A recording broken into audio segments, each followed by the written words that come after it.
I first met Adi in the Darshan in 1969, and then he came over here in 1970, and then I went to India and met him in 1970, spent several months with Adi. And those of you who met Adi knew the courage and the conviction that he had in Meher Baba's love. Adi's conviction was such that you could feel it when he would give interviews with people, and people would make 15, 20-minute interviews. I would talk to them before they would have their interview, and they were talking about their little difficulty, and they were kind of down. And they went to see Adi, and then 15, 20 minutes later, they come back and they're all uplifted, happy, feeling Baba's love. And I asked, what did Adi say to you? And they said, Adi told me that Baba loved me. I mean, he's told other things, but the essence that Adi communicated was that Baba loved them. And there's a song that, to me, kind of epitomizes Adi's strength and conviction and courage and love for Meher Baba.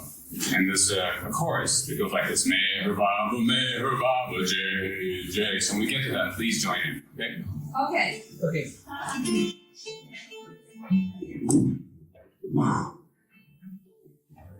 When Baba comes marching home again, hurrah, hurrah, give them a hearty welcome, then hurrah, hurrah.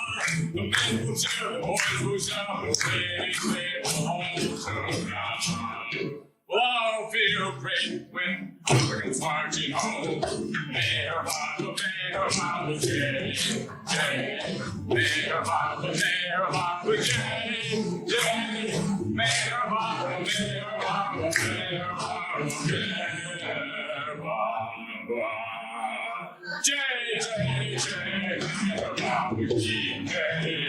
The censer bells will peal with joy, hurrah, hurrah. Welcome home, Lord God, and joy, hurrah, hurrah. The village plans a lasting day with roses they won't stay away. We'll all feel great when Mother is marching home. Meher Baba, Meher Baba, Jai, Jai.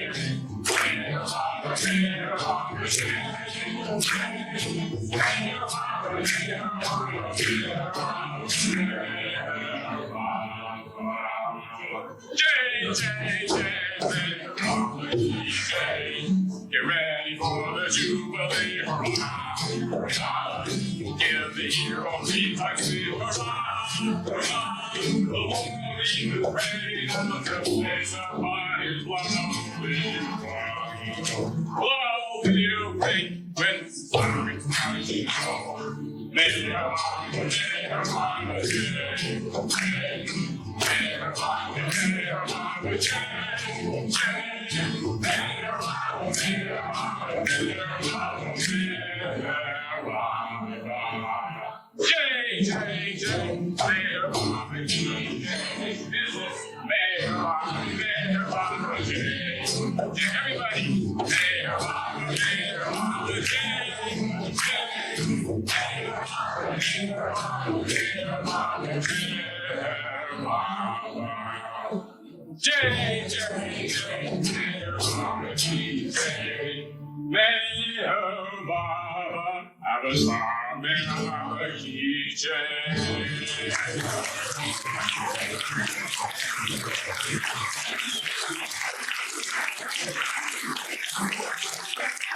Hey, Baba, welcome. Baba said to one of his lovers who had not met him physically like us, he said, "You receive the love I've come to give." Baba said, "You receive what I've come to give." What has Baba come to give? He's come to give the experience of his love. This person had not seen Baba with their eyes. They're like us. Most of us, except for a few fortunate ones like Anne, Shireen, and Freddie. Maybe someone else here. And have not seen Baba with their eyes. But what's the point of seeing Baba with our eyes? It's to experience him with our hearts. Baba's not come for a few thousand or 100,000 people. He's come to give the whole world the experience of his love. Apasi Maharaj said that during most times to experience the love of God, it's like one is in the desert. And with one's hands, you try to get some moisture. Struggling with a little bit of effort, with a lot of effort, you might get a little love, a little moisture. But he said during the time of the Avatar, all you have to do is dip the cup of your heart, and his love is there. His love is everywhere. But what do? We say, no, I'm not worthy. No, I haven't met Baba. How can he love me? How can he love me? I haven't met him. I mean, it's fine for those that met him, or maybe those who live in India. But what can I do? I haven't met him. The one thing I've learned in living in India since 1975 is just how much Baba loves me. Not that he loves me more than he loves anybody else. I'm just gradually becoming conscious of how much he loves me. He loves us all. But the problem is we don't accept his love. I remember I was with Eric once in his room, and he was seated, and his shoe was there, and he sort of kicked his shoe with his foot. And he says he feels less worthy than that old shoe, less worthy of Baba's love than that old shoe. And I thought Eric was just trying to make me feel better because I felt so bad not having that love. I thought he was just being humble for my benefit. And later over the years, I realized he was being honest.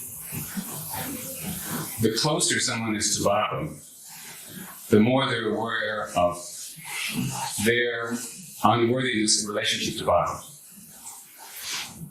Not unworthiness in the sense of I am no good or lack of self-esteem. The closer someone is to Baba, the more aware they are of his greatness, his love. And if they look at themselves, then all they are is aware of their nothingness compared to him.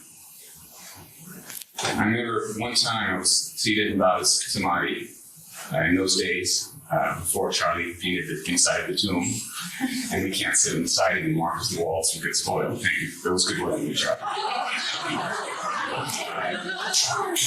Anyway, I sit on the side, and I felt this sort of feeling of love pour out of my heart. And I realized Baba was taking what belonged to him. Baba once asked Phyllis Strippy, where do you get the love that you feel for me? And she said, I don't know, Baba. Baba said, I give it to you so you can return it to me. And when I was in Samadhi, Baba was just taking what belonged to him. And I realized all I could do, if I could do anything, was not get in the way. Not interfere with this flow of love from my heart to Baba. Baba was giving it to me, he was taking it away. So each one of us can be as close to Baba in our hearts as any of the Mandali. This is his promise to us. He has come not just to give his love and blessings to a few people that met him. Through their experiences and their stories, we can derive the vicarious experience of their stories. Later on this evening, Shireen Bonner is going to tell her experiences of being with her uncle, Meher Baba. And the love that he gave her, that interchange of love between her and Baba, that's for us. That's just not for Shireen. She's the vehicle. Anybody who's met Baba is the vehicle of love we can all share. Baba has brought the ocean of love to our doorstep. All we have to do is dip the cup of our hearts wherever we are, and we can feel his love. Now, we can't go around telling people, the years I spent with Meher Baba. But inwardly, in our own hearts, each one of us can be as close to Baba as any intimate Mandali. Anyone spent any time with Baba. This is an experience that's open to us. This is for us. We should take it now. We should not miss this opportunity. Baba said that within 100 years after he dropped his body, his love would be available to us just as much as it would be when he's in the body. In a few weeks or so, Baba called Chiri, one of Baba's intimate Mandali, is going to be in Mariposa. You should not miss this opportunity to go see Babaji. He has lived with Baba, and like Adi, when he told people that Baba loved them, when you hear Babaji tell you that Baba loves you, you feel that. Because of the intimate contact and his conviction and his love for Baba, he conveys that direct experience of Baba's love to the hearts of those that are there. And whether or not one goes or not, Baba is always here with you. Now Baba said, don't worry, be happy. This is the sort of title of what I was talking about tonight, title of the talk, was don't worry, be happy. When he says don't worry, be happy, he means don't worry, be happy in the heart. Because there's really no happiness in the world. There's only happiness in his love. Mani had said that when Baba said, don't worry, be happy, he was giving us his assurance of his love for us. It wasn't a wishful thought, Baba was saying. When he said, don't worry, be happy, that was the process of him giving his love and his joy in our heart. Marnie tells the story of her dog Peter, Cocker Spaniel. It was a very cute little dog. It was Marnie's dog. And it had the habit of falling asleep at Baba's feet. And one time, Marnie had been given some important work by Baba to get done right away. And Baba's in Manly Hall, and Mani's on her porch, in her veranda. And Baba suddenly signals for somebody to call Mani, like it's urgent. And Mani comes running. Yes, Baba, what is it? And Baba points to Peter, who he's asleep. And Mani said, oh yes, isn't that cute? And Mani goes back to the work she's doing. A few minutes later, Baba rings the bell, has somebody ring the bell, and Mani comes running. Yes, Baba, what is it? See, Peter, he's asleep at my feet. And Peter's feet he's asleep, and his feet are going like this. You know, he's sort of barking. And Baba says, he's dreaming, he's running, he's being chased by an animal. But you see, all the time, he's asleep at my feet. And later on, Mani realized that was a discourse of Baba. That throughout all our suffering, all our experiences, we are asleep at Meher Baba's feet. Each one of us are Cocker Spaniels, are asleep at Baba's feet. I used to wonder, what was it like for those that, like us, were in the world, yet we love Baba. We know the stories of the Mandali. But what about those people that were in Pune or Bombay or in Ahmednagar, and they were close family members, and yet Baba would call them and they'd come to Baba for every decision in their lives and whatever problems were coming to consult Baba personally. I didn't, get a specific answer from anybody, but I got a general feeling. And the feeling was that for those who were close to Baba in that way, who were in the world like us, he would arrange their marriages with husband and wife, in which it was difficult for them to get along. He would arrange for them to have children that they have trouble with. He would find them jobs that they weren't suitable to. He would find housing that was difficult for them. Now I wonder, has he done anything less for us?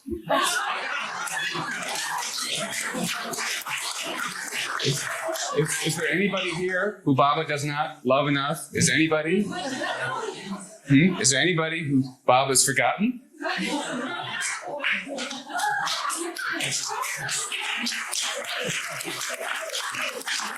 I hear somebody Baba's missed. Huh? Is there somebody out there? I can't see everybody who Baba's missed. Oh, I hear you. Not hear you. Why does this happen? We come to Baba and we give him our love and we say, take away this veil, take away this separation. I want to see you. Imagine for a moment, there's like a curtain here in front of Baba's picture. Baba's on the other side. Babaji's standing next to Baba. And we're seated here. And we turn to Baba and we say, Baba, take away this veil that separates me from you. Take away this curtain. I want to see you as you really are. I mean, haven't we each one of us in our own way said that? Not in those words, but we want to see Baba, we want to be with Baba. And so he turns to Babaji, he says, that, he's very sincere. She's very sincere. You remove that curtain. One of the reasons I moved to India, or why I moved to India, is that I got so much appreciation and flattery from the Mandali. I thought, this is great. What do I need the world for? What do I need my career for? I want to be there all the time. 3 months was not enough. I thought if I lived there full time, I'd get all the juice, right? I could get the experience constantly. Yeah. So Adi used to say, fortunate is the man that Baba raises to the sky, but more fortunate is the man that Baba cuts down and brings down to the ground. Right? Ooh. So, I've had little experiences, not spiritual experiences, I would say.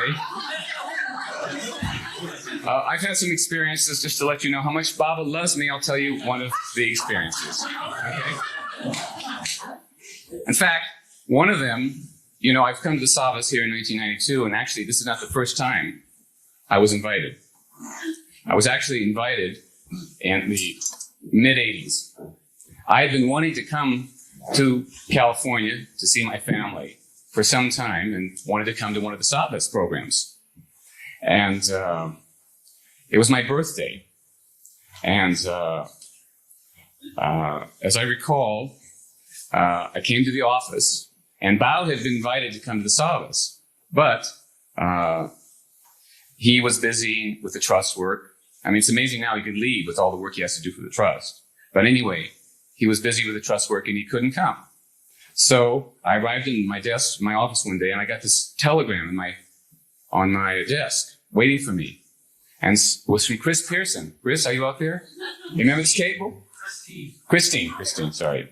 And it said, sorry, Babaji can't come.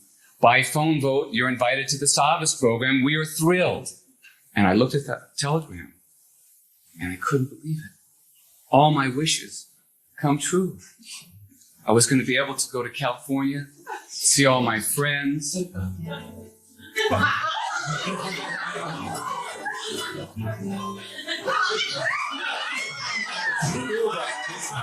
It's true. I felt so good. And I went to John, I went to his office, and said, John, look, I've been invited to the Sahavas program. Oh, and John looks up and says, oh, that's wonderful, Jack. I'm so happy. And so I said to John, what should I do? And I said, okay, what I'll do, John, is I'll go, you don't do anything without checking with the Mandali. So I first go to Babaji, and I walk over to Babaji's office, and I show him the cable, and he looks at it, and I said, any objection, Babaji? And he looks at me and he smiles. No, it's fine. I think, good. One hurdle crossed. So I go to Mani's office, and Mani's there, and she's busy, and I say, Mani, yes, she looks up. I got this cable, and I show her the cable. And she looks at it, and the atmosphere turns to ice. She looks at me and says, what will you say?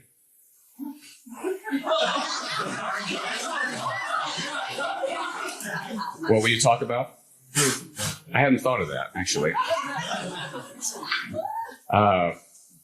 And I look at her again, sort of pleadingly. And she says, I don't object and I don't approve. And so I go back to my office, and I have a poster. Years ago in 1975, Marie Rhodes, who's not here, had prepared, because she's taking care of all your children, so you can be here. She had prepared this series of programs in Northern California. Oh, is she right here? I know, that's what I said. She's taking care of the children. And, she had my name listed a bunch of talks. So I came and showed it to Mani. Like, see, Mani? I've actually given talks before. And she just looks, doesn't say a word. So I go to Erich, and I show him the cable. And he looks at it. Oh, he says, that's nice, Jack. He looks at the cable, and he says, someday you will go to America. I said, I know, Erich, yes, it's there, it's the cable. And yes, they've invited me, to the Sahavas program. So I'm all set to send a telegram to my father to inform him that I'm going to come to California after all these years, Dad. I'm going to see you and see my family. I was so excited. He heard that. He had somebody call me. And Erich said, look at the cable again, Jack. And I'm looking at the cable. I said, right, invited the Sahavas. I'm going to be this guest speaker, and everybody's happy. They're thrilled, I'm thrilled. And look at it again. He said, where was it sent from? And I'm looking at it again. And what time, where was it sent from? And I'm looking at the source of the cable. And I realized it was sent from Ahmednagar.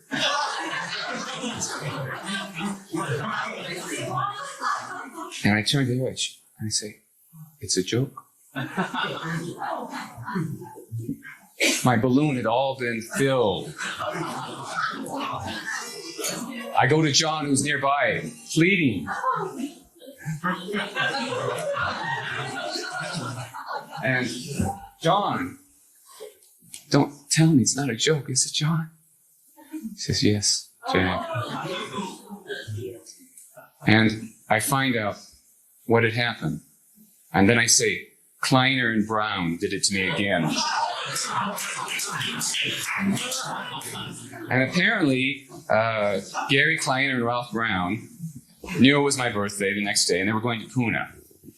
And they, knew I wanted to come to America, wanted to build the Sahavas. And so they had this idea about the telegram. So they went to John, and they knew how cables would be, conveyed. They knew how Christy Pearson and the LA Center, how the wording would go. So John helped them, my best friend John, design the cable. And then early in the morning, Craig Ruff, who's also part of this, he goes to the telegraph office and says to the telegram company, can I send this cable on a foreign form? So I think it's a foreign cable. And he explained, it's a joke on our friend. And the man says, I hope he's got a sense of humor. And apparently, Monty knew it was a joke all the time. She played her part perfectly. And Bauji knew it was a joke. And so Eric said to Craig, you shouldn't have done this. And on his birthday, you shouldn't have done this. So, but what does Eric do? He keeps the cable. And when people start coming to the office, he shows them the telegram. That telegram throughout the day becomes a litmus test of how people feel about Jack Small. Some people are really happy. Oh, Jack's going to America. That's wonderful. I see one person, one of the residents, he looks at it and he's smoking. Like, how dare? What can Jack Small say? How can he represent us? How can he go? And that's the way it goes throughout the day. And then Eric takes the telegram to Mirzad. And he shows it to each of the Mandali, And I hear there's one of the Westerners staying there. And his comment is, they're sure scraping the bottom of the barrel, aren't they?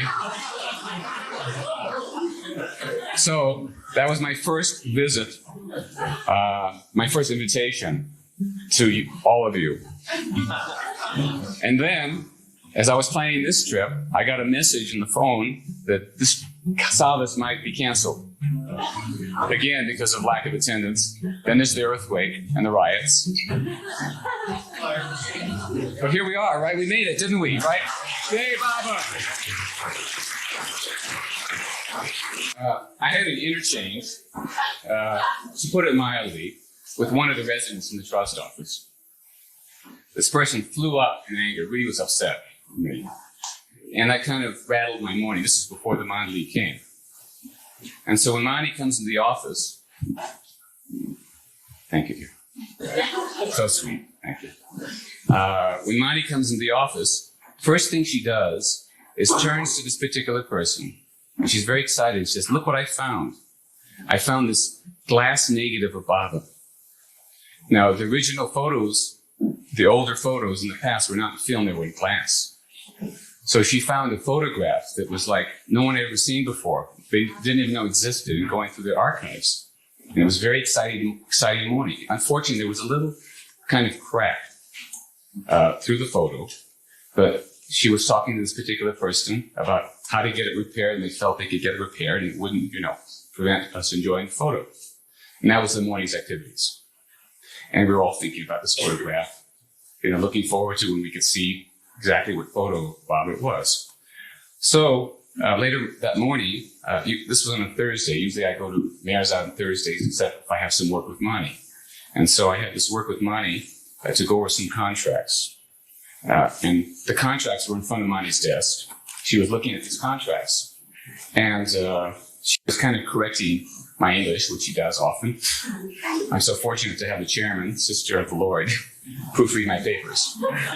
Craig Ruff is in the corner. He's sort of watching what's going on.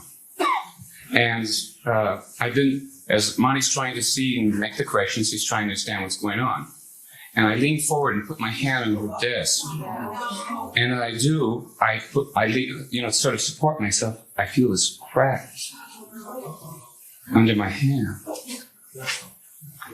And suddenly my face turns white and I flush. And Craig looks at me and he wonders what's wrong. And then, was I so upset and disturbed by what Mani had said about the papers, and then Mani gets a phone call. And I turned to Craig and I said, Craig, I said, I look at him guys. I turned to Craig and then he says, what is it, Jack? And he said, you're disturbed about the contract? I said, last negative, Craig. I think I may have heard it. Craig is quiet. And he goes and looks at the negative. And he says, and I ask him, is it hurt? As if it's an animate object, right? And he says, it's shattered. And I think, what should I do? Should I tell Mani? I don't know what to do. And I think maybe Mani will know what he did. And so she comes back to the office. And I say, Mani, yes, she's ready to go on the contract. I said, you remember the negative that you had brought this morning? And she says, yes. I said, I think I might have injured it. Further was when I was talking to you, I put my hand on it. And I might have hurt it, She looks at it, she picks it up, looks at it, turns her head without looking at it, she puts it behind her. And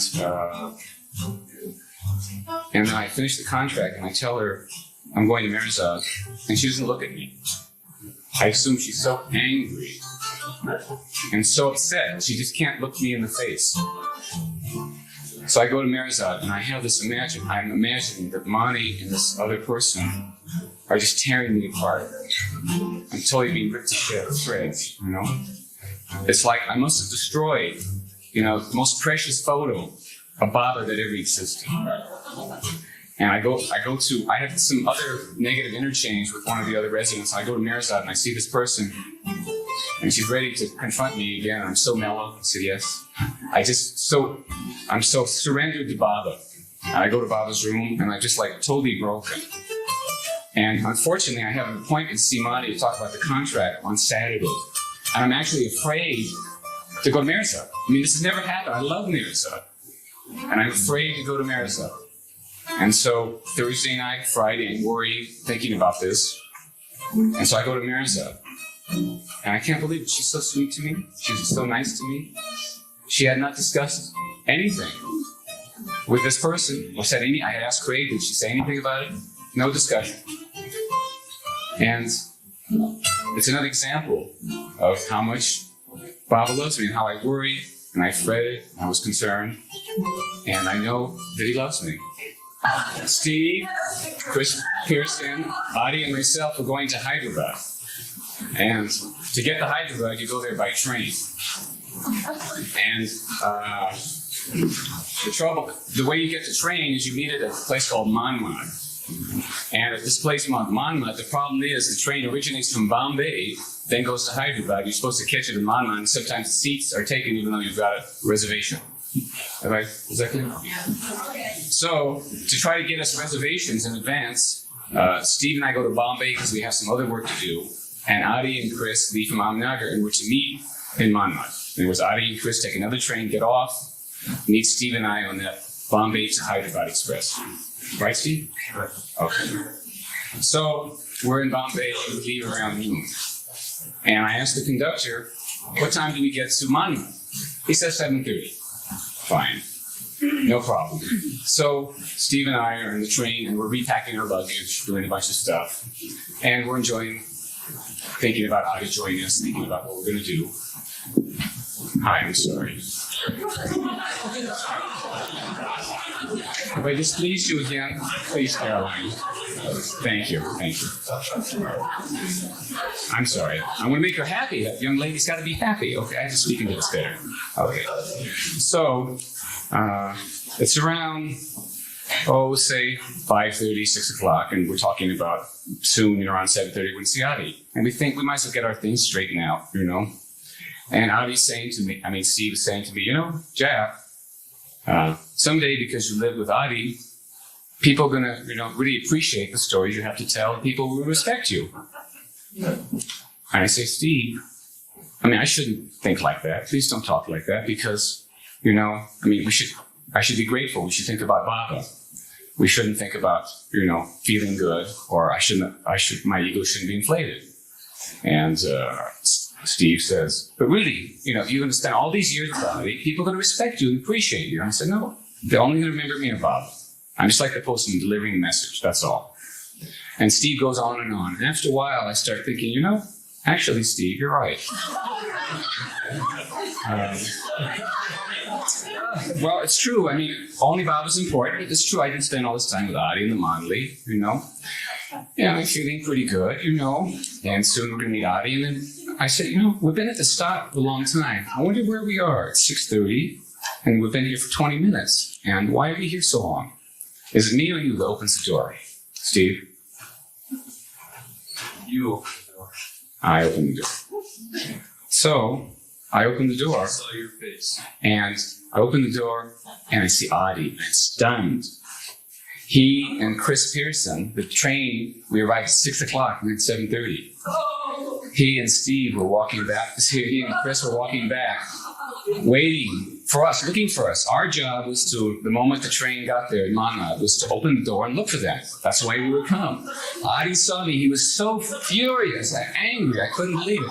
He started taking me apart. And Steve described him later on. You could see my posture just sort of bend slowly under the barrage. Sorry, Caroline. Slowly under the barrage of Adi. I was bending over and over. Adi said, I should never have brought you. I should have sent you back. Why did you do this? I almost had a heart attack. I was seeing heart palpitation. He was so angry, so upset. He was furious. And I just was so stunned. I didn't know what to do. And the problem was, of course, I relied upon the train conductor. He told me I didn't find out for myself. I didn't look at the timetable. I didn't check. I assumed, that he knew what he was talking about. And I was so upset that I just couldn't say anything. And I recall, I think Adi and Chris were so stunned by the way Adi went after me, they sort of sat in the corner and were quiet. Then later on, Adi ordered some food. And we all ordered food, and he asked me if I wanted some food. I said no, but they ordered food for all of us. The food came in about half an hour. I was still upset, shocked by what had happened. Food came, and Adi said, don't you want to eat? I said, no. I didn't want to eat. I was just so upset, and I was angry too. I was upset. I was confused. So Adi takes the food in his own hands and feeds me with his own hands. So sweet, and that just dissolved my mood and my feeling after that. By the way, as a result of that experience, I found out all I could about train timetables. And some of you may be familiar with the book Welcome Home, a guidebook I put that together based upon the information I found trying to know everything about the trains.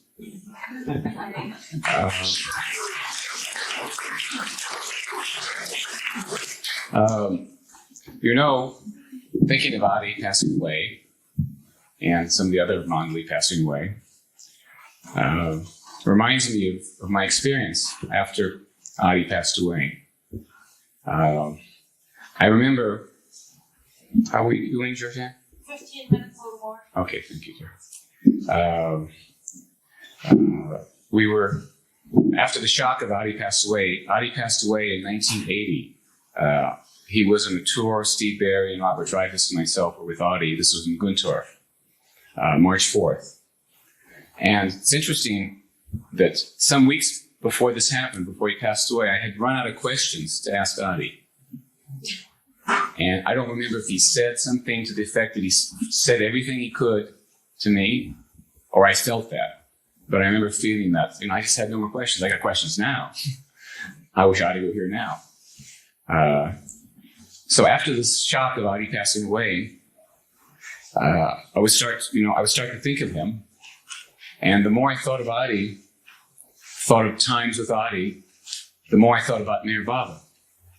Because of the association of Adi with Baba, I just kept thinking more about Adi, and I kept then thinking more about Baba. And it became clear to me that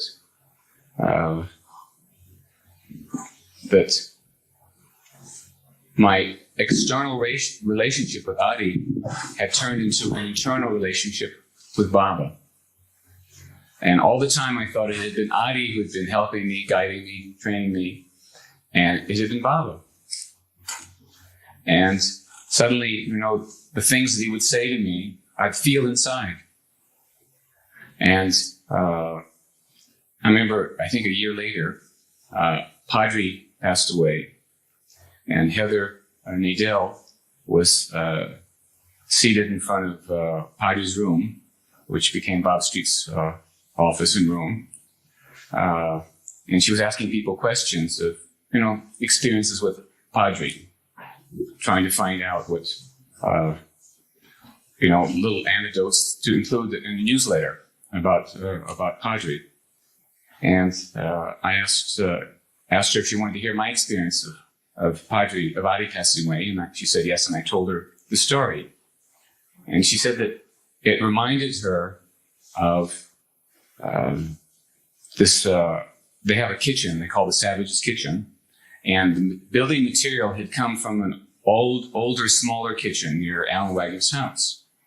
And as they were taking that material to put into the new kitchen, and as that the original kitchen was being torn down, Heather noticed that, the shade that had been provided, she felt sad that the shade would no longer be there. I don't know if you remember this, that, the way that shade was there, Jacko?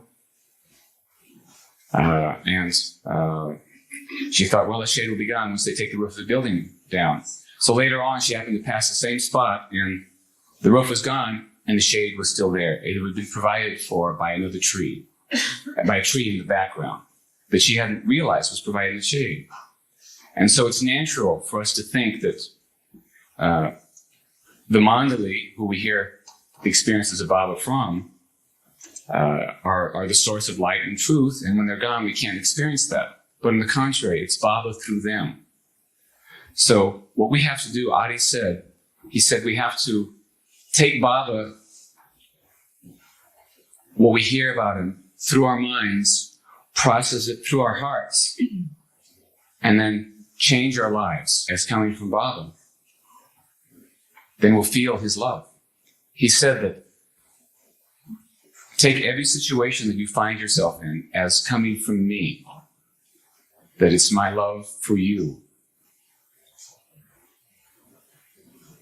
And what we do is we say, no, we can't do that. We're not worthy of that.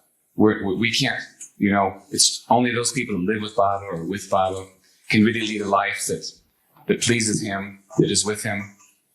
But we can be in the new life of Baba. Each one of us can be as close to Baba in our hearts internally as any of the Mandali. This is what I've learned being there, is that Baba loves me. And the more time I spend in India, the more I know he loves me. Not that he loves me more than anybody else. He loves us all equally. The problem is we don't accept his love. You see, our thoughts of, there's a difference between his thoughts, the Mandali's thoughts of worthiness, and our thoughts of worthiness. I used to wonder, what was the feeling of Baba's love that the Mandali felt? How did they feel Baba's love? How did they experience his love? And, I wanted to feel that. I wanted, there are examples. There are elder brothers about what do they feel? How do they feel his love? I wanted to feel that. And I remember one time there was a song by David Miyake from the East-West Gathering album. And it was the song was "The Moon Is Low," and that was played for the first time before the Mandali on the men's veranda. And as the song was being played, it was a very touching song. I wish David were here; he would sing it. And my heart was really feeling the description of the song, the feelings. And I happened to look at the lyrics for a moment, and our eyes met for a moment, and he was feeling the same thing at the same moment. And I realized that the experience that the Mandali feel is the same experience as us. We feel the love is the same. He gives us the same amount of love. But what happens is that because of all the stuff in us, we block the love out. But it's the same love. He gives us the same love. Meher is an exception, right? But in terms of all the other Mandali, men and women Mandali, everyone that's met a Baba, including Shireen, we're going to hear our lovely stories in a few minutes. He gives us the same amount of love that he gives all of the lovers that met him. We should take each experience of love that we feel that he gives to one of the Mandali or someone's met him. That's our experience. Shireen's going to tell you our experience. All the love that Baba gave to her that we're going to hear in a few minutes, this is our experience. We can experience this. We should accept this love. This is for us. We should not think we're not worthy. We should not think that we're too great. And then what do we do with this love? That's the key. What do we do with the love? And if we do our best, strive to experience his love, try to please him, live a life that pleases him, then we'll feel more of his love. I know sometimes in Mandali Hall, people will ask average details. Or they'll say, well, Baba didn't comment about this drug or that drug. Or Baba didn't say about this particular circumstances. He did talk about this circumstance. And Eric says, everybody knows. Everybody knows what will please Baba. And even if we can't live that life, if we try and to say, Baba, I'm helpless. Help me to please you. He will give us his love. He will give us the power and the strength. Each one of us have the power. Each one of us have the strength to love him and to obey him. Baba says that you can't control your thoughts. You can't control your emotions, but you control your actions. We can physically control our actions. And if we feel we can't control our actions, we can ask his help. If we can't ask his help, we can ask him to help us ask for his help. We can live a life as if we're with the Mandali, with Baba. We can live a life as if we're in the new life. We can take everything that's coming from him. And I want to thank Bobby Maharaj, because actually I didn't exist before Bobby Maharaj invented me. Both of us are creations of the media. So thank you, Bobby, wherever you are. Some people sort of ask me why I sing songs in between my talks. Well, when I was being taught by Debbie Nardine, and I was taking singing lessons, she told me I wasn't ready for a concert yet, for a second concert. And seeing all the talented singers, I agree with her. So we decided that I could sing a song in between my talks. And there's another reason in the middle of my talk, another reason I do that is sometimes I run out of things to say. So a song fills the gap. So instead of filling the gaps with perhaps inappropriate songs, which sometimes happens in my enthusiasm, if I run out of things to say, I like to call for questions. Now, in case I get rolling and I don't run out of steam, and don't call for questions, keep your questions pending, and we can talk later on afterwards and answer your questions. Who is Meher Baba? Why has he come? He's come to give us grace. Meher Baba is the Lord of the universe. He has come to give his love to his creation. He's come to pour his love on us. No one exists but Meher Baba. He alone exists. He has come to awaken himself in us. He's come to give his love to himself in us. Only Meher Baba exists. And when he declares his divinity, he's declaring our divinity. Because he is divine, because he is the Christ. We are the Christ within, but we're not conscious of it. Baba has come to give us his experience. He shares our consciousness.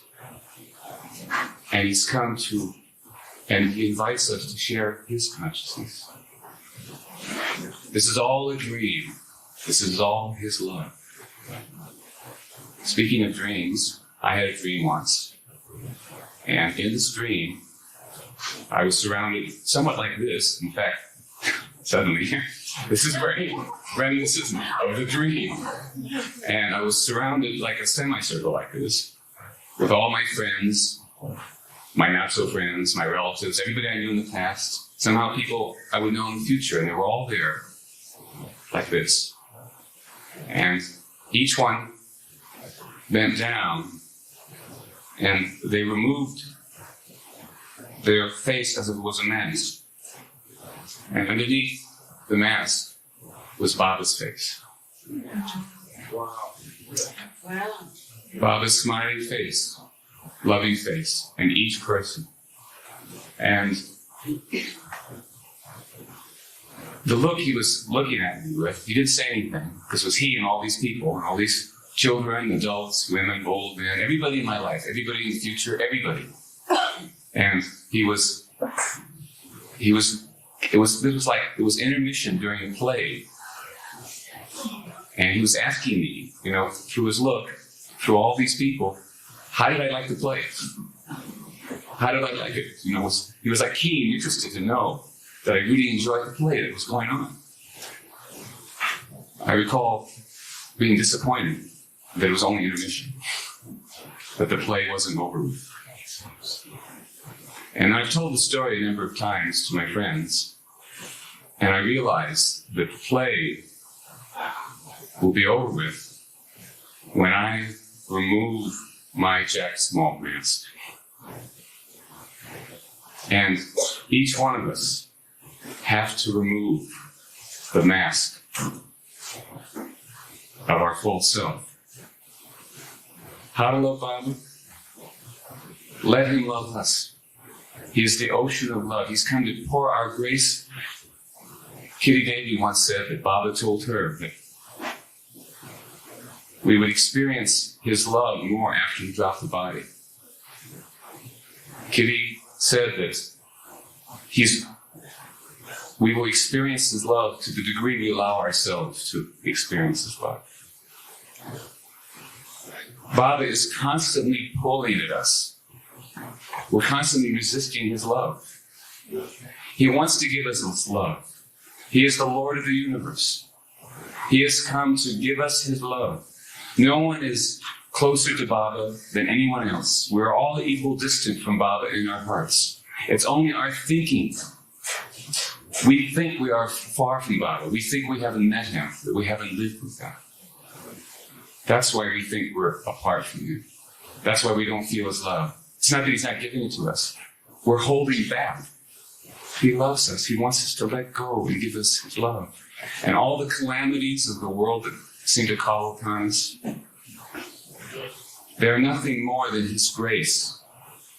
Eric once said to me when I was in a particularly difficult situation, when I had nowhere to turn, Everywhere I seemed to go, I felt pain. I experienced pain. There was no one for me. And he said, I was very fortunate. Because when there's nowhere to go, and you grab the walls everywhere, they're slippery, and you're grabbing holds, you're trying to find some security, some hold in the world. And there's nowhere to go, you have no choice but to go inwardly. I'd like to share a story that happened to me that helped me realize that Baba's love alone matters, nothing else matters. I was in India once as a pilgrim. I think this was 1973 or 74. Is Jacko here? He played a very important part of the story. And at the time, prior to that, the Mandali had shared with me many treasures, personal belongings of Baba's. I've been fortunate to be at the right place at the right time. They had shared with me, by that time I had, believe it or not, 3 pairs of Baba's sandals, 5 or 6 sadras, Baba's tooth, 3 Baba's coat, 2 coats, a set of pants, his nails, and different personal things of Baba's, which I was sharing. They had given it to me to share with Baba's lovers. And I remember, I was pretty attached to my being the one to do this. I prided myself in doing this and having these treasures. I remember sometimes I would sit alone in my room in America, and I would just sort of surround myself with all these personal treasures and meditate and try to absorb Baba's love through them.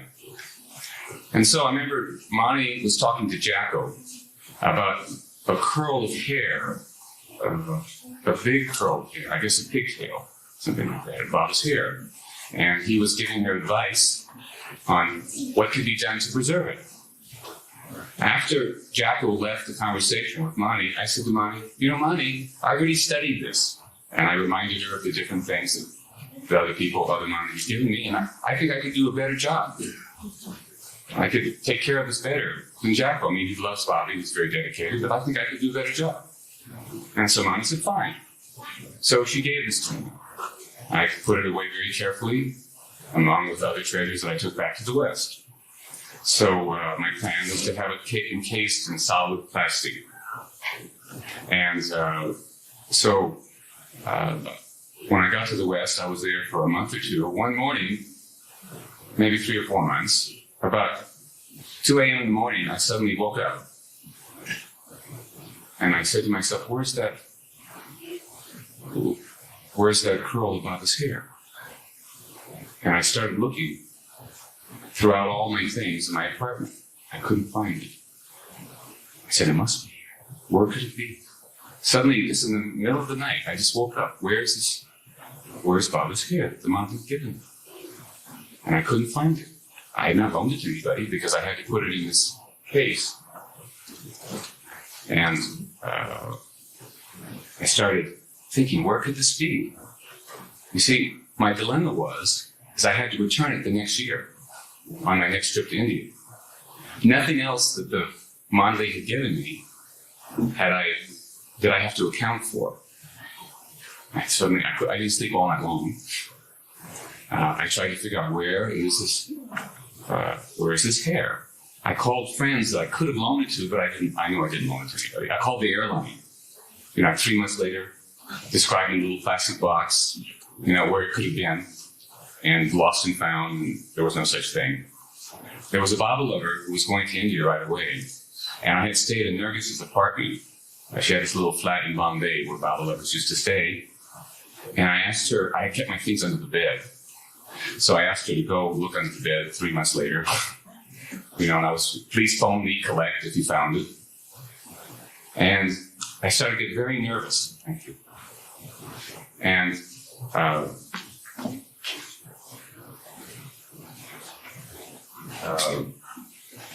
I started to, I had other things I was dealing with in my life, as everyone else does, but I couldn't forget about this curl of Baba's hair. And I tried to put it out of my mind. I said, no, I know Baba will find it. He'll help me find it. And, days go by, weeks go by. I'm becoming obsessed. Where is this curl of hair?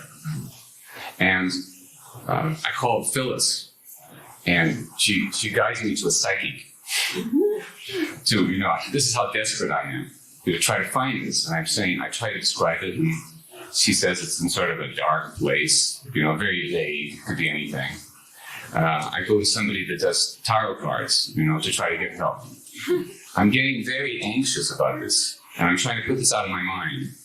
And then I pick up an Awakener, and I'm reading the Awakener, and it talks about at the East-West gathering where Baba had Meera show the Westerners the special curl in Baba's hair. This was it. I had this. I had it. I didn't know where it was. And I pick up another book with a reference to the same thing. Months are going by. And no matter what's going on in my life, I'm thinking constantly, what happened to this hair?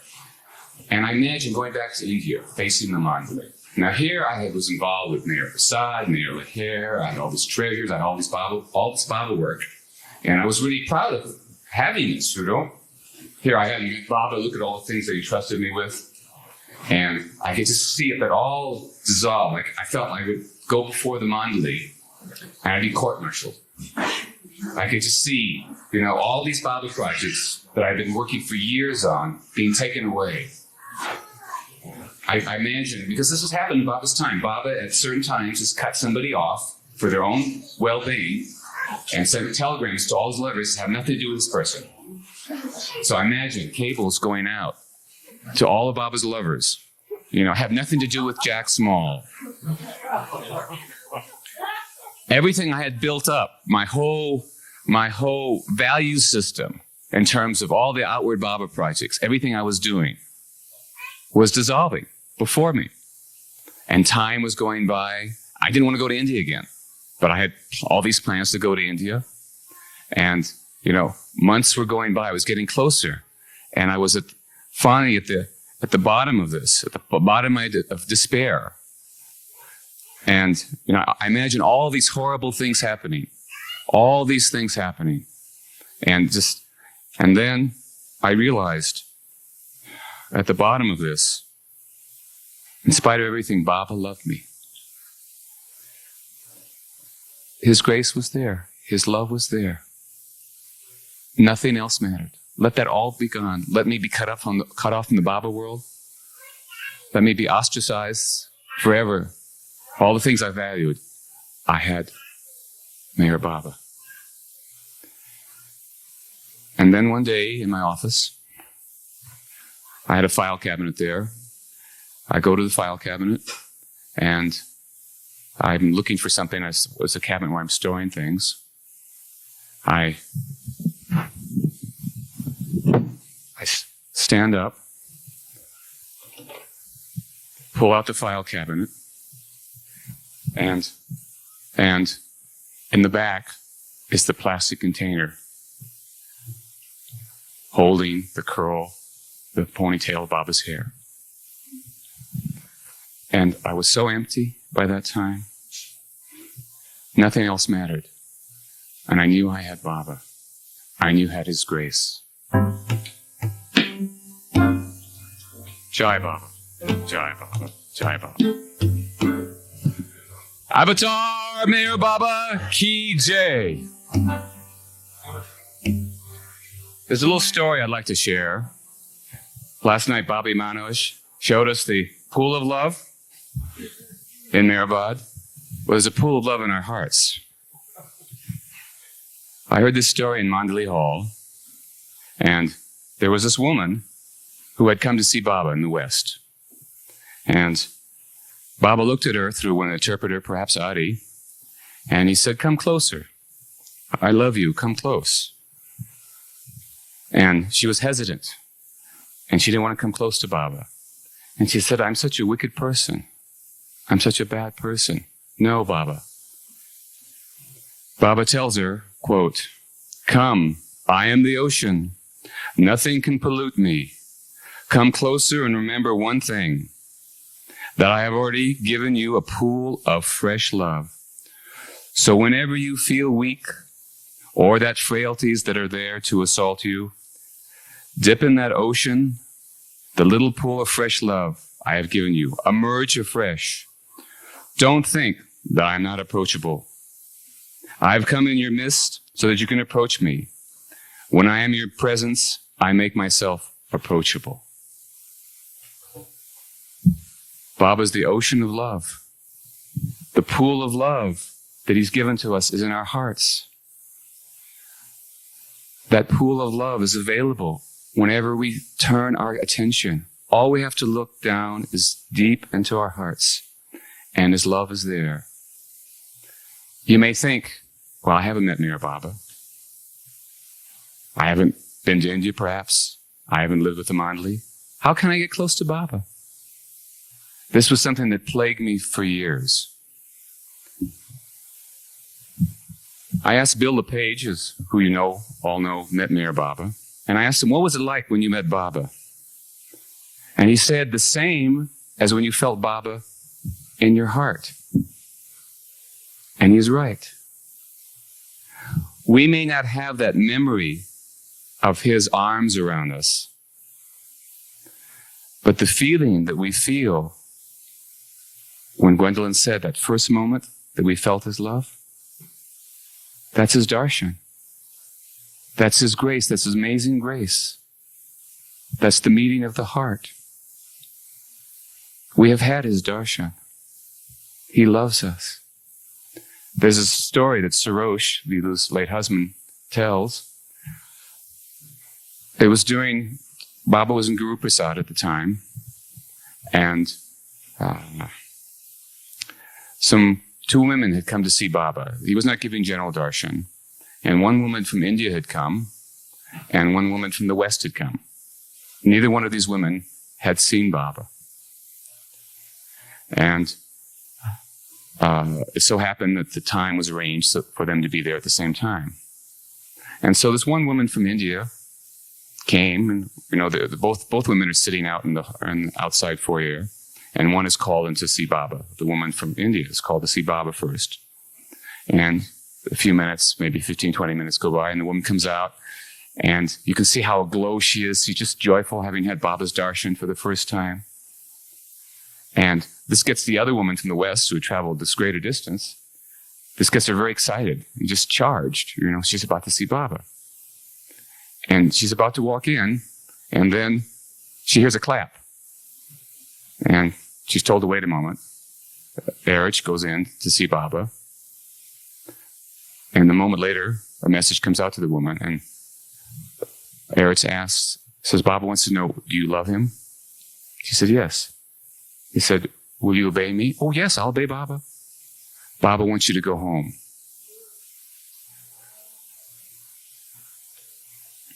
And her face just turns ashen white. And she's stunned. She's shocked. She had been so close to seeing Baba. And she loves Baba, and she just turns away. She can't believe what has happened. And everyone else there is stunned. The Mandali themselves don't know what happened. They can't understand what happened. They see clearly this woman loves Baba. She's come all this great distance.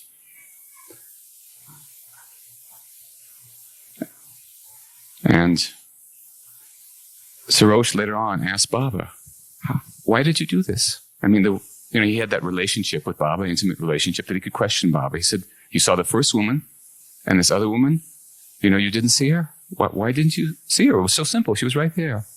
Her heart was broken. And Baba said, yes, her heart was broken. The first woman that saw me was indeed fortunate to have seen me. But this second one was more fortunate. Because her heart was broken, I will enter her heart even deeper. She will come closer to me, to that longing. This story meant so much to me because I almost saw Baba. And whether you came to Baba around that time or you came to Baba yesterday, so you can't help feel that within your lifetime you could have seen Baba. But he knows what he's doing. He knows what we need. He knows the love that we need, and he knows how to give us his love. This reminds me of a story of Gulmai, Adi's mother. The story she tells, she says, they were in Quetta, Quetta is now part of Pakistan, but it was considered Greater India at the time. And they were on the ground. They had a 2-story house, and they were on the ground floor. And when she was passing, there was an intercom telephone between. This was around 1923, 24, very early days.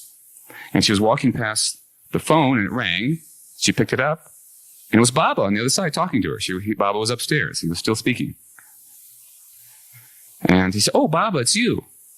And she said, and Baba said, "Yes, it's me." And he said, "Can you see me?" And she said, "No, but I can hear you." And he said, "Remember, even though you can't see me, as long as we're connected, you can hear me, you can feel me." I'm very impressed after having come to California after 15 years about these cellular telephones, and I hear they're going to have something that's international around the world soon, that you can pick up a phone anywhere. Well, we don't have to wait for that. We can just tune into the telephone of our own heart, and Baba's there.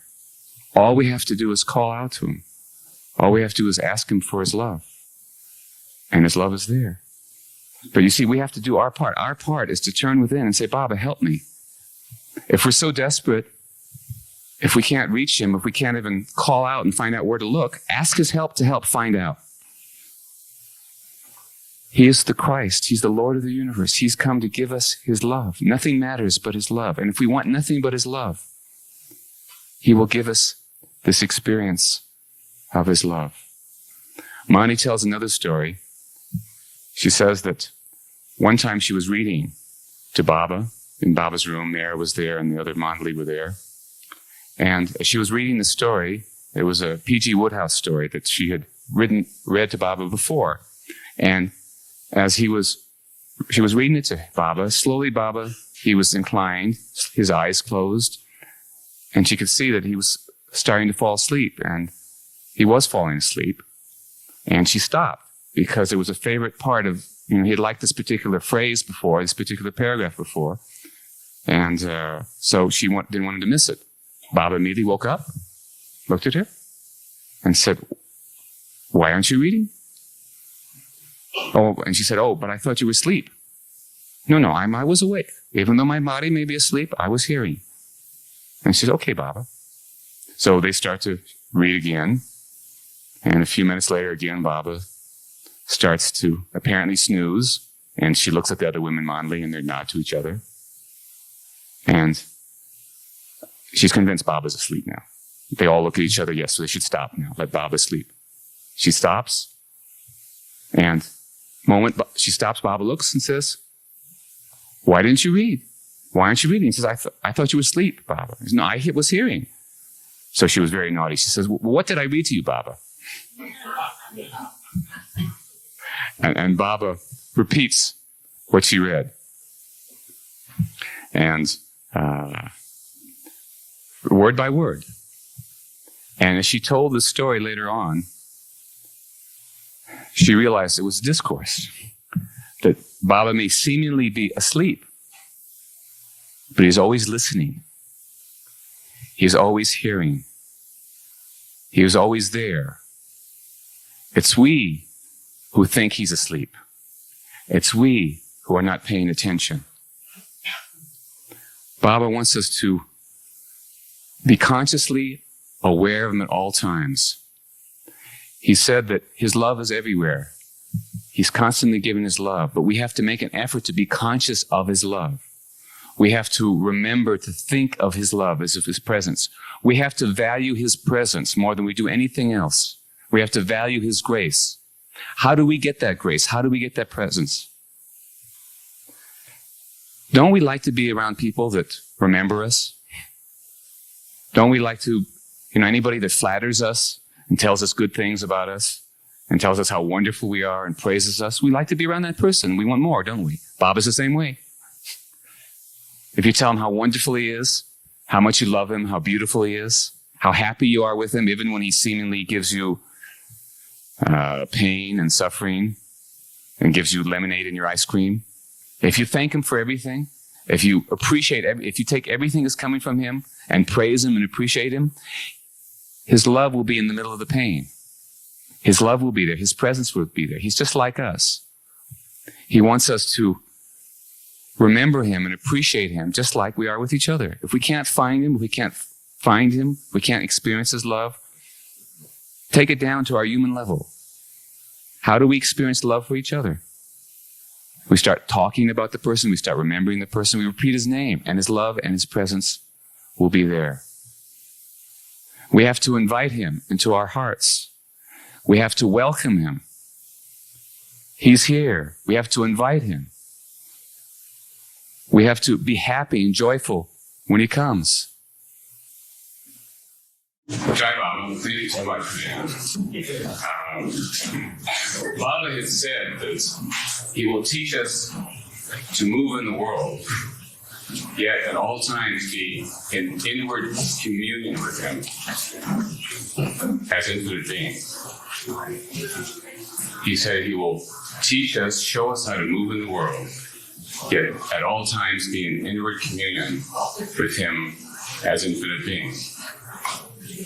Now, this whole quote kind of is a stream, a thread throughout my life in terms of Meher Baba. You heard earlier my mother talking about my taking the bar exam under difficult situations, conditions. She didn't tell what those circumstances were. I was married at the time, and just 9 days before I was going to take the bar exam, my wife left me. And I was saving that last 9 days to study. And that totally destroyed my life. And I didn't want to have anything to do with the world anymore. Yet, due to my parents' influence, I did take the bar. And I resolved at that time to understand the cause of suffering. Intellectually, I could explain to my former wife why she should be with me, but she wasn't. And I wanted to understand the cause of suffering. And I came to Baba later on, and in coming to Baba, we were planning to be with the Mandali, and maybe I could see Baba's body before it was covered up. I didn't know. I immediately wanted to go to India. And I remember there was this phone call. We were all gathered in Phyllis's house, and Rick Chapman and Alan Cohen at the time were the sort of elder brothers in Baba. Rick had met Baba, and Alan had been with Baba for a number of years. And I spoke to them on the phone. I said, I want to go to India, and they discouraged me. They said, the Mandali, it wouldn't be appropriate. I said to Phyllis, I want to go right now. I have my passport. I could get a ticket. I was all prepared for the darshan, and I want to go immediately now. And Phyllis Frederick said that you shouldn't go to India now. You should go in the darshan. It would be inappropriate. The Mandali are, experiencing their suffering of Baba's dropping the body, and leave them alone. Let them have their own grief for Baba. And the same message came from Rick and Alan. And so what was I going to do? I was brand new to Baba, and I just listened to my elder brothers and sisters in Baba. About a week later, I heard that Rick and Alan went to India. And this stunned me. I couldn't understand what happened. Later on, I found out that after the conversation with me, I think Don Stevens called Alan Cohen and said, because Erich had sent a message, because Alan wanted to see Baba, and Erich had sent a message through Don for them to come, and they went. And they were obviously too busy to check with Jack Small, brand new in Baba, to say, by the way, we're going, you want to come, right? And then, after Baba's internment, Don Stevens sent a cassette tape to Phyllis describing what it was like, because he went there also. And we had reserved 2 planes to go to the darshan in '69 in southern and northern California, and one of the planes was canceled because people thought Baba dropped the body, why go to the darshan? So she had me take this cassette tape to all the people who had, changed their mind, to show them, yes, Baba's still with us, the darshan's still going.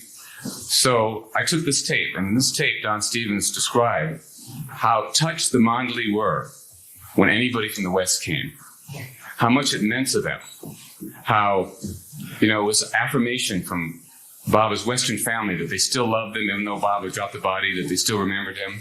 And this was about a 45-minute hour tape, describing this.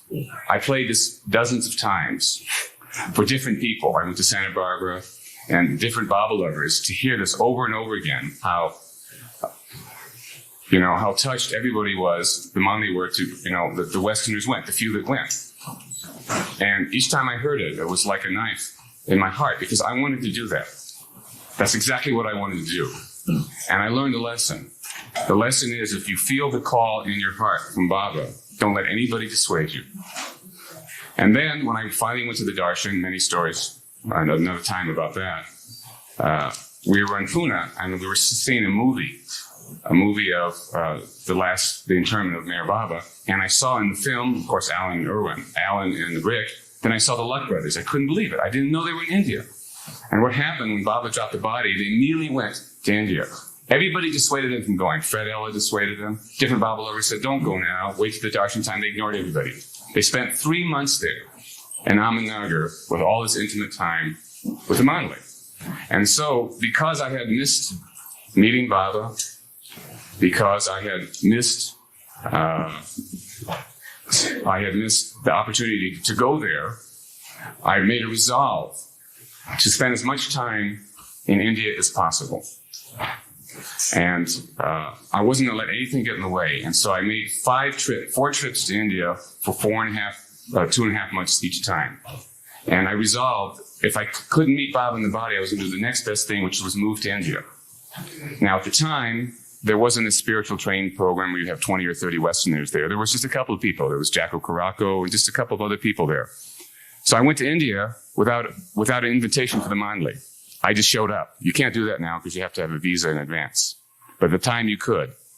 And I was prepared to live there or go back. And they accepted me, allowed me to stay. After a number of years living in India, I've been there 17 years.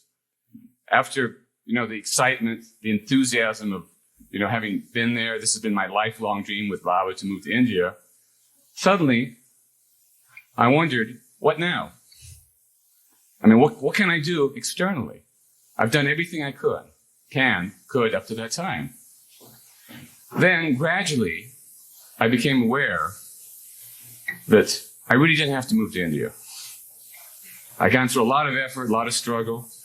I gave up my law practice, moved everything to India, and I didn't have to go there.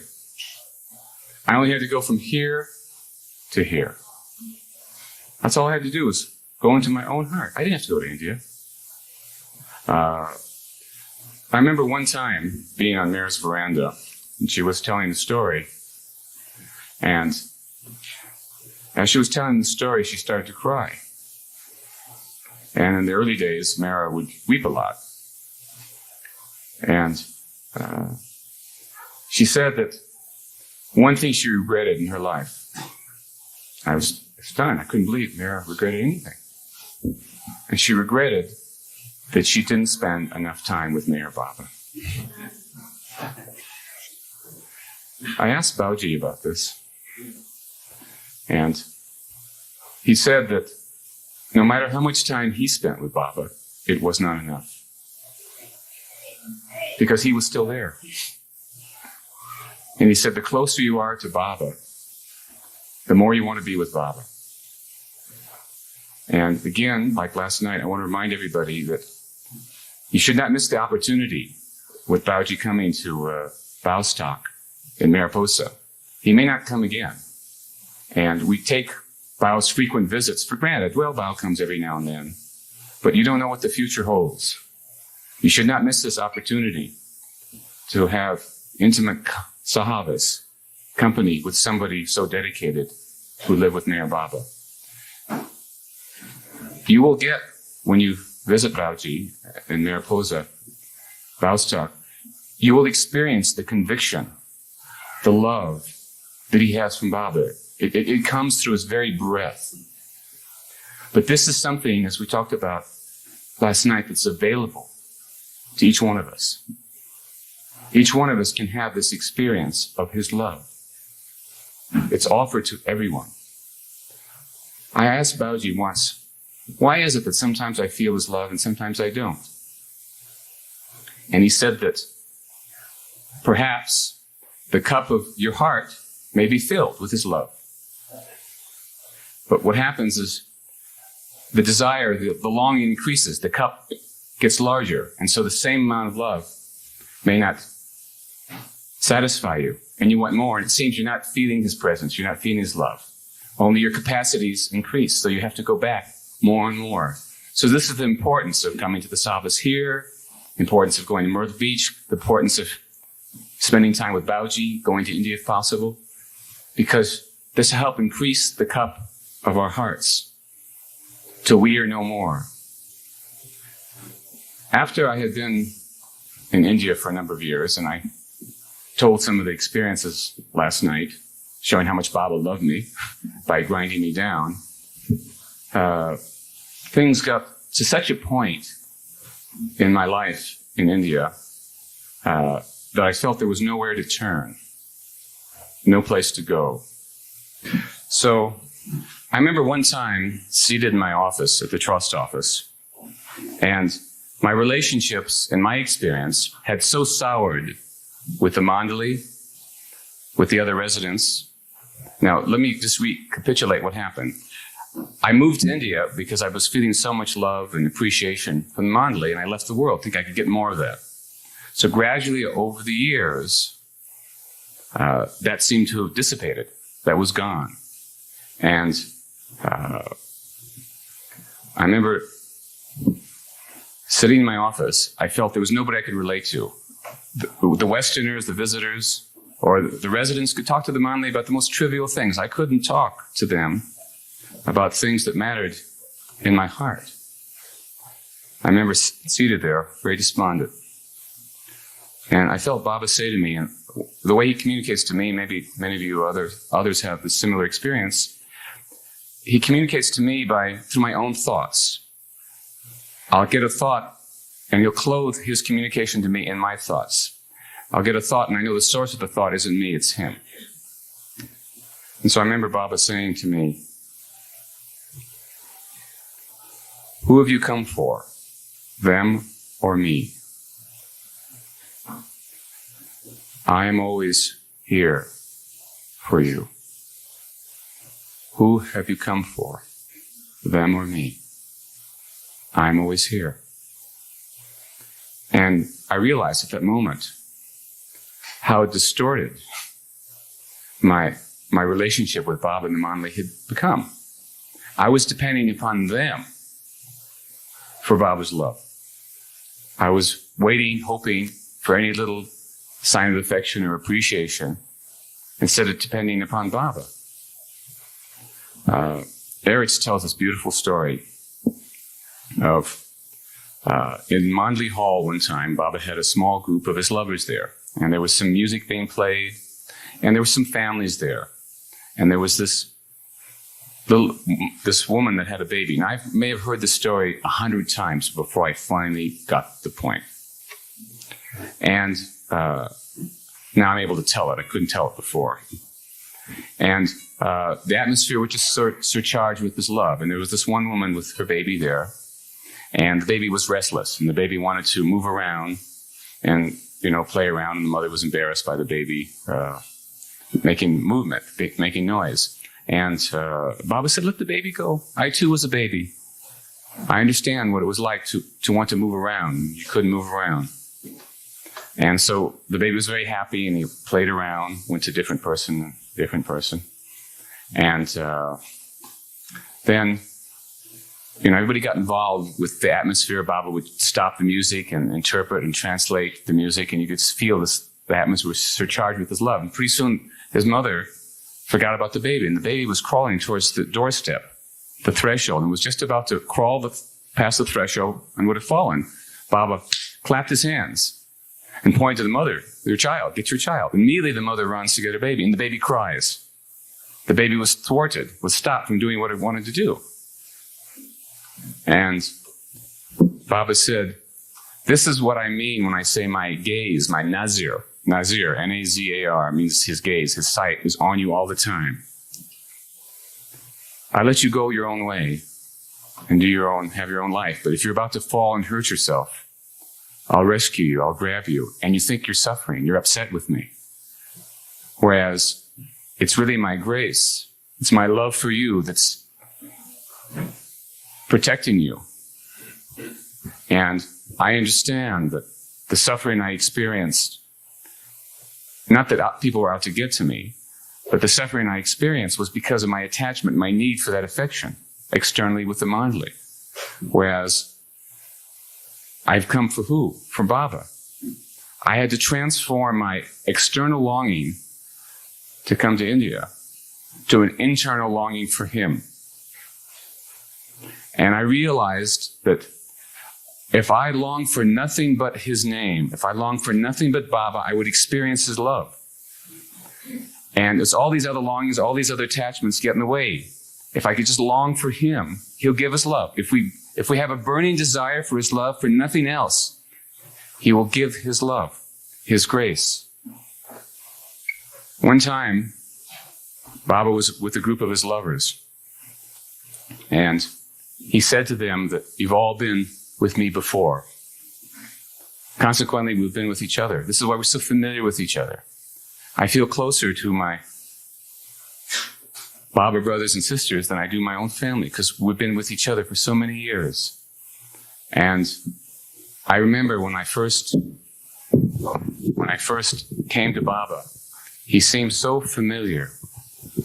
Don't we have that feeling that we knew him sometime, when, we don't know when?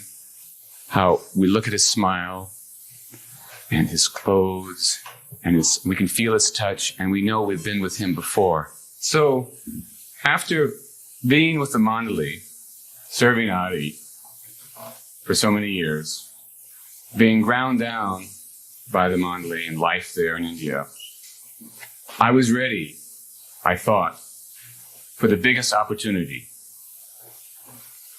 What could be more than living with a Mandali?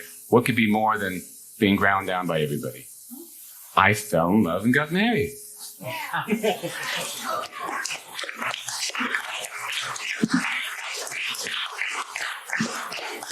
I thought that when I would marry Gwendolyn, that my life would be eternally happy.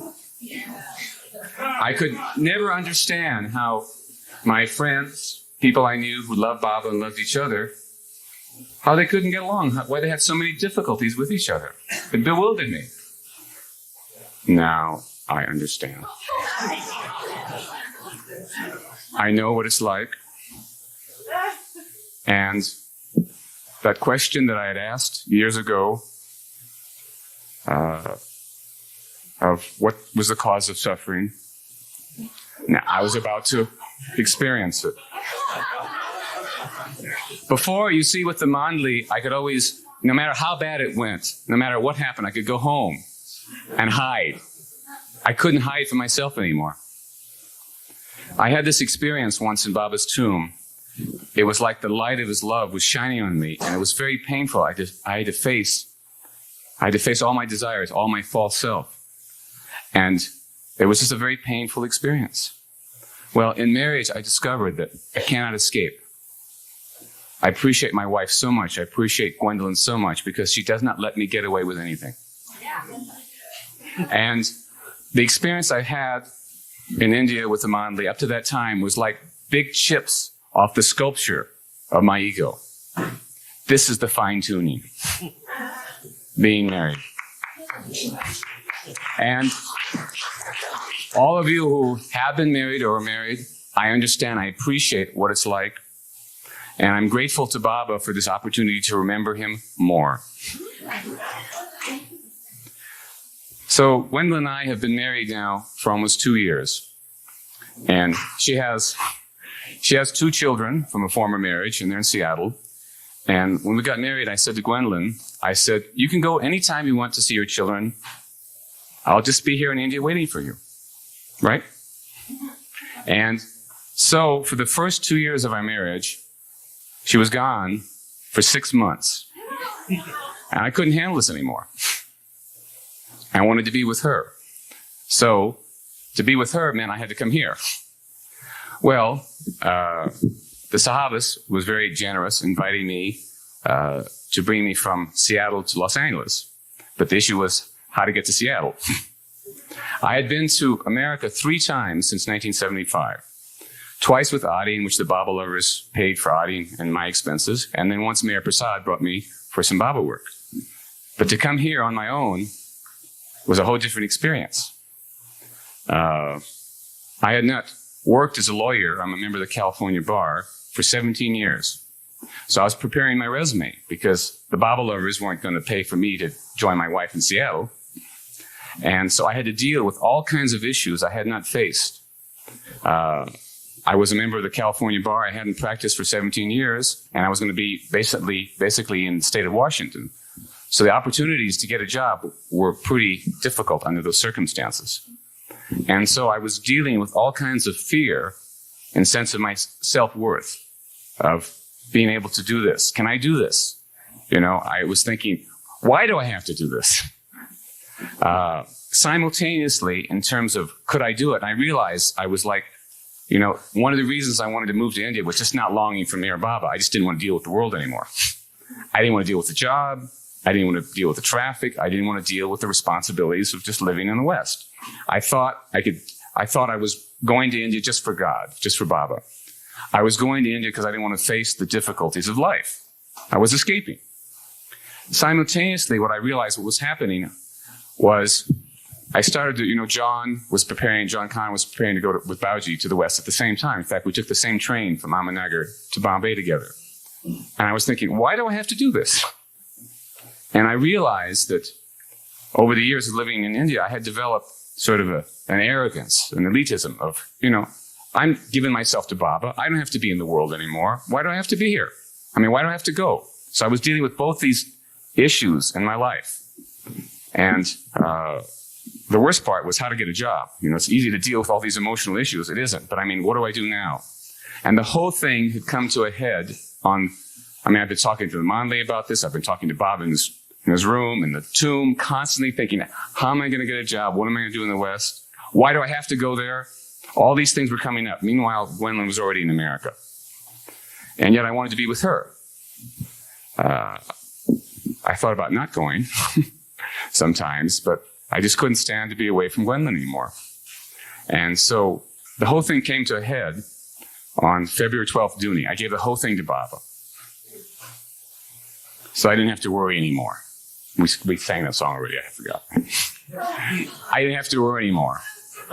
And so the next day, some friends come, Baba lovers from the East Coast, and I ask them, you know, what they're doing, what's happening. And they tell me about their job and the work they're doing.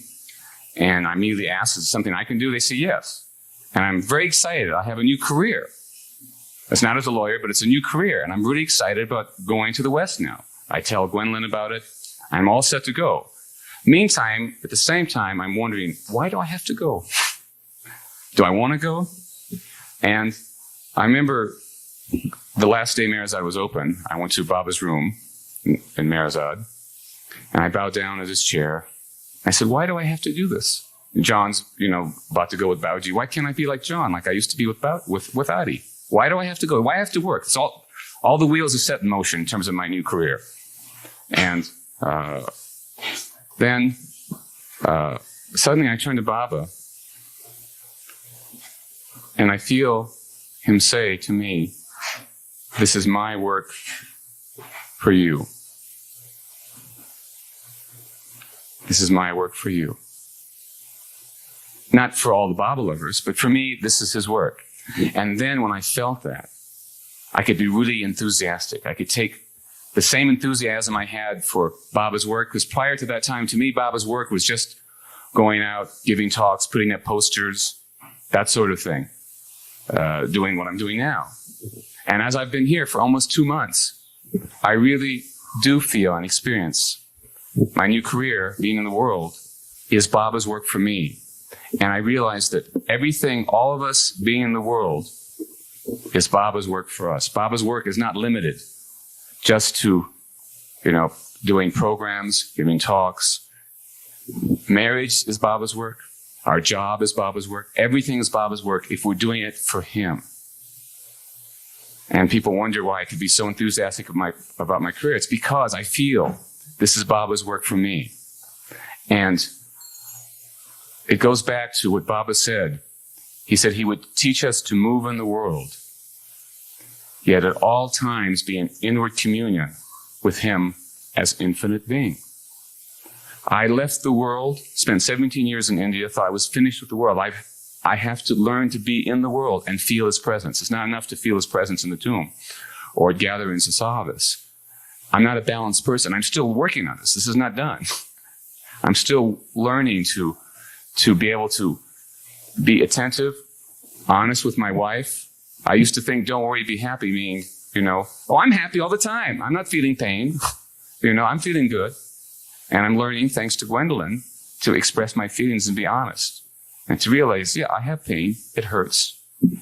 Elizabeth Patterson said that Baba does not resolve problems, he dissolves it. But it has to come up first.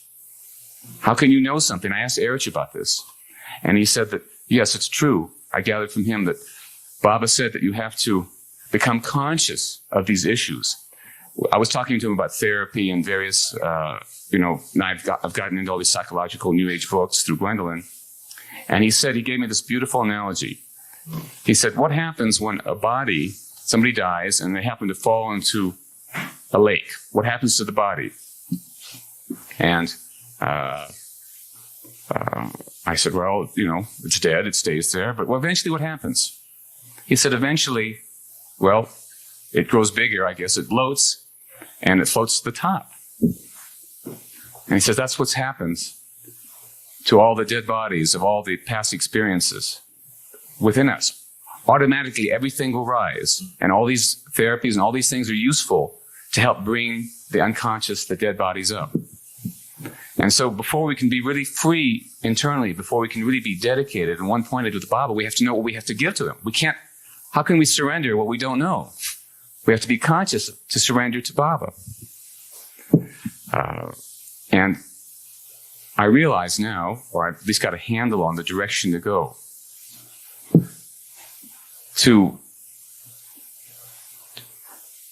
The way to find happiness is not to depend upon the external world for happiness. As long as we're dependent upon anybody's opinion, whether they like us, care for us or not, we're going to be, our happiness is going to be dependent upon him, those circumstances. It's only when our happiness is dependent upon him in our hearts can we really be happy. Only when we find Baba in our hearts can we really be happy. Baba is the ocean of love. He's come to give us that ocean. All we have to do is open up our hearts, and he'll give that ocean. He wants to pour his love to us. He says, the ocean is yours to take. Take my love. Take as much as my love you want. Take my name. I love you. Take my name. I want to close with one more story of my life there. Some years ago, I sang a song in Mandali Hall, and I heard one of the Mandali comment to somebody else, Jack Small shouldn't sing here anymore. I'd been told that I was tone deaf and believed it. I loved to sing, but I couldn't hear the notes. I couldn't hear my own voice. I couldn't tell when I was in tune. Not that I have it down perfectly now. I'm still working. And so Debbie Nordine, one of the former residents there, came to move to India, and I started taking singing lessons from her. And I told this particular Mandali in Meher's presence, I said, I'm taking singing lessons from Debbie Nordine. This is very important to me. I wanted to make sure that no comments were passed on that got to Debbie to discourage her from giving me lessons. And I said, how important this is to me to take singing lessons. I want you to know this, how happy I am about this. So nothing was said. So this last song I want to close with is the first song after I had been taking lessons from Debbie that I sang in Mandali Hall. It was also the last program that was in Mandali Hall before Meher passed away. And after I sang the song, I couldn't believe it. Meher started to stand and applaud. And all the Mandali and everybody stood up and applauded. And my lifelong dream of wanting to sing And to be appreciated in my singing just came true at that moment. And I remember I was so touched, I couldn't handle it anymore. I had just to bow down before Baba's chair. So I'd like you to all join me in the song.